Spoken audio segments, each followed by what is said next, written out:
Hi guys, मी प्रिया पुन्हा एकदा तुमचं स्वागत करते माझ्या यूट्यूब चॅनलमध्ये.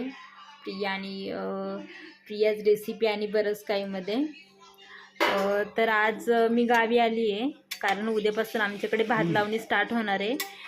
तर आज मी चिकन बिर्याणी करण्याचं ठरवलं कारण घरामध्ये खूप काही सामान पण नव्हतं. आता ते सगळं उद्याच पाहावे लागेल. सो मग मी आज ठरवलं की चिकन बिर्याणीच करावी. त्यासाठी घरामध्ये काही जास्त इंग्रेडियंट्स नव्हते. काही मसाले होते फक्त ते यूज करून, टोमॅटो वगैरे काहीच नव्हते. फक्त कांदा यूज करून मी बिर्याणी बनवते आहे. बघू आता कशी होती आहे. तो हा झाला चिकन राईस.